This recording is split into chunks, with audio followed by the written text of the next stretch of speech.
नमस्कार, मैं हूं मनीष गोस्वामी और आप देख रहे हैं सच्ची बात। आज हम हैं ललित जी लकवाल, जो एससी मोर्चा के प्रदेश उपाध्यक्ष हैं। उनसे हम इस लोकसभा चुनाव के विषय में ही बात करेंगे। चुनाव प्रचार के आखिर इस बार क्या मुद्दे रहेंगे, कांग्रेस और बीजेपी के मैनिफेस्टो को भी हम देखेंगे, और इसके अलावा जो एससी और एसटी समुदाय है, इनको जो पार्टियां हैं किस तरह से लेके चलेगी, इसके बारे में हम चर्चा करेंगे। नमस्कार जी। नमस्कार सर, जो चुनावी मुद्दे हैं उनके अंदर प्रधानमंत्री जी ने अभी एक अल्पसंख्यकों के बारे में एक बयान दिया था कि जो कांग्रेस का मैनिफेस्टो है उसमें कहा गया है कि जो अल्पसंख्यक है उनको पहला हक दिया जाएगा, और जो ज़्यादा बच्चे पैदा कर रहे हैं उनको पहला हक दिया जाएगा। इस तरह के बयान को आप किस तरह से देखते हैं? देखिए, मनमोहन सिंह जी के 2006 का बयान सुनिए।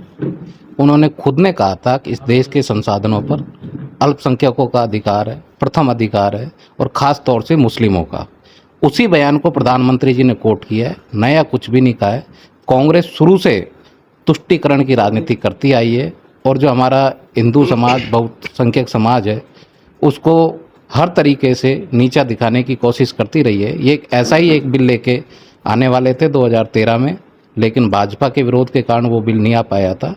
तो तुष्टीकरण की राजनीति तो कांग्रेस ने करी है, भारतीय जनता पार्टी ने कभी तुष्टीकरण की राजनीति नहीं करी। आप उठा के देख लीजिए, किसी भी योजना में मोदी जी ने यही कहा था जैसे प्रधानमंत्री बने, मेरी सरकार गरीबों को समर्पित सरकार है। तो इसी से साफ जाहिर हो जाता है कि भारतीय जनता पार्टी एक ये भी कहा जाता है कि अल्पसंख्यकों को यहाँ पे राजस्थान के अंदर कितने टिकट दिए गए हैं? देखिए, टिकट का आधार जीत और सर्वे के आधार पे होता है। तो टिकट नहीं देने का आधार ये नहीं है कि हम कोई तुष्टीकरण की राजनीति कर रहे हैं। हमारे मुख्तार अंसारी जी, वो मुख्तार अब्बास नकवी जी मंत्री रहे हैं, राज्यसभा में सरकार भेजती रही है।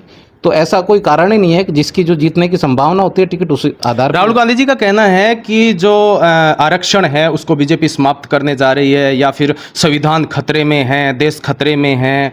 ऐसा जो अल्पसंख्यक है या एससी एसटी है उनको ये बताया जा रहा है। इसके अंदर कितनी सच्चाई है और आप इसको किस नज़र से देखते हैं? देखिए, कांग्रेस का शुरू से ही एक राय, झूठ बोलो, बार बार बोलो और जोर जोर से बोलो। ऐसा ही है, संविधान में अब तक सबसे ज़्यादा संशोधन कांग्रेस पार्टी ने किए, 84 बार संशोधन किए हैं। संविधान की जो मूल प्रियम्बल था उसको बदलने का काम कांग्रेस पार्टी ने किया। आप इंदिरा गांधी के समय का आपातकाल देखिए, संविधान को मारने का काम उन्होंने किया। 42वां संशोधन करके राष्ट्रपति की जो पावर थी उसको ख़त्म करने का काम कांग्रेस ने किया। कांग्रेस ने हमेशा से ही संविधान के साथ खिलवाड़ किया है। भारतीय जनता पार्टी जब भी शासन में रही, 99 में अटल बिहारी जी बने, आरक्षण को 10 साल बढ़ाया। अभी मोदी जी ने 2019 में फिर से आरक्षण को बढ़ाया है। और हमेशा से ही भारतीय जनता पार्टी जो उनका एजेंडा है उसी को लेकर आगे बढ़ती है। भारतीय जनता पार्टी के ना मैनिफेस्टो में है ना एजेंडे में आरक्षण को समाप्त करना। एससी एसटी और एससी एसटी जो समुदाय है उसको तमाम तरह के अधिकार दिए गए हैं हमारे संविधान के द्वारा, लेकिन फिर भी राजस्थान में कहीं ना कहीं एक भेदभाव की दृष्टि से देखा जाता है। यूं कहें कि उनके साथ में जो उनके ऊपर अत्याचार हो रहे हैं। आप एससी एसटी मोर्चा के उपाध्यक्ष हैं, आप इसके बारे में क्या कहेंगे कि राजस्थान में सरकार भी बीजेपी की है अभी, और केंद्र में भी कहा जा रहा है कि बीजेपी की सरकार बनने जा रही है, आपका जैसे कि कहना है। आप इसको किस नज़र से देखते हैं और किस तरह से इसमें सुधार हो सकता है? देखिए, भारतीय जनता पार्टी जब भी सरकार में रही है तो दलितों के हितों का संरक्षण किया है। पिछली जो 5 साल की सरकार थी उसमें सबसे ज़्यादा दलितों पर अत्याचार हुए हैं। निश्चित रूप से राजस्थान में सरकार बनी है, उस दिशा में काम बढ़ा दिए हैं। केंद्र में भी जब सुप्रीम कोर्ट का एक डिसीजन आया था एससी एसटी एक्ट को लेके, तो भारतीय जनता पार्टी ने उसको वापस से रिवेल किया और पूरे अधिकार देने का काम भारतीय जनता पार्टी ने किया है, मोदी जी की सरकार ने किया है। अब राजस्थान में भी भजनलाल जी की सरकार इस दिशा में बहुत अच्छे तरीके से काम कर रही है। जहाँ तक सुदूर गांवों की बात रही है, तो ये सरकार के साथ साथ हमारे आपसी सामाजिक समरसता का भी एक वो है। जब तक हम आपस में सामंजस्य नहीं बिठाएंगे तो इन चीज़ों की जो पुनरावृत्ति बार बार होती है उसमें कमी नहीं आ सकती।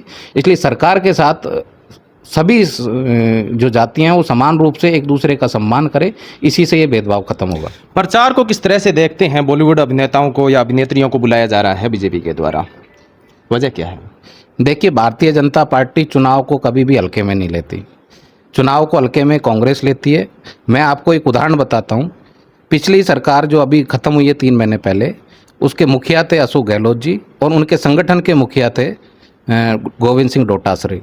आप देखिए, जोधपुर लोकसभा सीट से उनके बेटे यहाँ से चुनाव लड़े थे, वो मैदान छोड़ के जालोर भाग चुके हैं।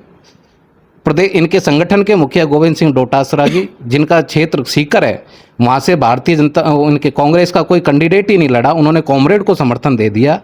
इनके राजसमंद से जिनको टिकट दिया वो कहते हैं मैंने मांगा ही नहीं, मैं विदेश में था। तो इस तरीके के ये बांसवाड़ा में जाके प्रचार करते हैं कि कांग्रेस कैंडिडेट को वोट नहीं देने, हमने तो बीजेपी पार्टी इसको समर्थन दे दिया है। तो इससे आप देख सकते हैं कि केवल किस तरीके से फॉर्मेलिटी के लिए यहाँ कांग्रेस चुनाव लड़ रही है। तो इसलिए बीजेपी कभी भी किसी भी चुनाव को हल्के में नहीं लेती है। पिछली बार वैभव गहलोत यहाँ से जोधपुर से चुनाव लड़े थे और इस बार जालोर से लड़ रहे हैं, और जो अशोक गहलोत जी है वो भी वहाँ पे जाके प्रचार कर रहे हैं, जबकि संपूर्ण राजस्थान में वो नहीं जा रहे हैं, ज़्यादातर नहीं जा रहे हैं। क्या लगता है आपको? देखिए, इसका एक जीता जाता उदाहरण बताता हूँ। कांग्रेस के जो उम्मीदवार है करण सिंह जी, उन्होंने कहा आप मुझे जिताइए तो मैं मोदी जी के सामने संसद में जाके पानी पानी चिल्लाऊंगा। तो वो खुद भी मान रहे हैं कि केंद्र में सरकार बीजेपी की बनेगी और मोदी जी प्रधानमंत्री बनेंगे। तो ये फॉर्मेलिटी के लिए, अपने बेटे की एक साख को बचाने के लिए वो सोच रहे हैं कैसे भी धनबल का प्रयोग करके अगर जालोर से मैं सांसद बना दूं तो उनका राजनीतिक कैरियर शुरू हो जाए। लेकिन उनका कैरियर कभी समाप्त नहीं होने वाला है। विरासत के जरिए कभी भी वो आगे नहीं बढ़ने वाले हैं। आरसीए से उनको बर्खास्त कर दिया है। तो सिरोही जालोर से मेरा 10 साल का पुराना नाता है। मैं जानता हूँ वहाँ की पब्लिक भारतीय जनता पार्टी के पक्ष में लुम्बा राम जी को जिताकर भेजेगी और बहुत अच्छे मतदान से जीत। कांग्रेस के द्वारा तमाम पार्टियों के साथ में गठबंधन, जिसका इंडिया नाम दिया गया है या महागठबंधन, किसे देखते हैं आप? वजह क्या रही करने की? देखिए, गठबंधन ऐसे लोगों का गठबंधन है जो एक दूसरे को देख के कभी पसंद नहीं करते। ये मजबूरी का गठबंधन है। ये इनका उद्देश्य सरकार बनाना नहीं है। इनका उद्देश्य सिर्फ यही है कि जो मोदी जी ने कह दिया कि 400 पार, तो कैसे भी हम करके बीजेपी को 399 पे रोक दें, इसीलिए गठबंधन कर रहे हैं। बाकी कोई लेना देना नहीं है। कांग्रेस के कुछ पदाधिकारियों का भी कहना है और जो कार्यकर्ता उनका भी कहना है कि कांग्रेस के अंदर तनातनी है या फिर जिनको मौका नहीं दिया जाता जो काबिल है। क्या बीजेपी के अंदर ऐसा कुछ है? नहीं, बीजेपी एक अनुशासन वाली पार्टी है। यहाँ पे जो पार्लियामेंट्री बोर्ड जो डिसीजन करता है वो सभी को मान्य होता है, और राजनीतिक दलों में छोटा मोटा सभी जगह चलता है, लेकिन हमारे यहाँ सब अनुशासन में रहते हैं। पार्लियामेंट्री बोर्ड जब निर्णय कर देता है उसको सभी को मानना होता है। लेकिन कांग्रेस में ये लड़ाई सड़क पे दिखाई देती है। जो कांग्रेस है उसका कहना है कि बीजेपी धर्म की राजनीति करती है। इस बार बीजेपी की जो राजनीति है वो धर्म या विकास या फिर दोनों? देखिए, मोदी जी ने कहा विकास भी और विरासत भी। हमारे विकास के साथ साथ हमारी जो धार्मिक स्थल है उनका पुनरुत्थान होना ये भी ज़रूरी है, क्योंकि धर्म के बिना अच्छे संस्कार कभी नहीं मिलते हैं। इसलिए धर्म के साथ साथ विकास की राजनीति मोदी जी का एजेंडा है और वो सभी मंचों से ये कहते रहे। तो इसलिए धर्म भी ज़रूरी है, उनका जो तीर्थ स्थल है उनका पुनरुद्धार भी ज़रूरी है, और विकास मेन भारतीय जनता पार्टी का एजेंडा है। जोधपुर की सीट किस तरह से जीत पाएंगे? बड़े आराम से जीत रहे हैं। जोधपुर में सब तरफ जहाँ भी मैं जा रहा हूँ तो एक तरफा भारतीय जनता पार्टी के पक्ष में माहौल है। मोदी जी के नाम पे हमारे गजेंद्र सिंह शेखावत जी को करीब 5 लाख वोटों से ज़्यादा से विजयी बनाने का लोगों ने संकल्प लिया हुआ है। हम इसी दिशा में काम कर रहे हैं, धरातल पे काम कर रहे हैं। बूथ पर हम जाके अधिक से अधिक संख्या में मतदान कराने का भारतीय जनता पार्टी के पक्ष में कोशिश में लगे हुए हैं, और निश्चित ही हम इसमें 5 लाख का लक्ष्य हासिल करने में कामयाब होंगे। बहुत बहुत धन्यवाद। मैं मनीष गोस्वामी, देखते रहिए सच्ची बात। मिलते हैं अगले वीडियो में, तब तक के लिए नमस्कार, जय हिंद, वंदे मातरम।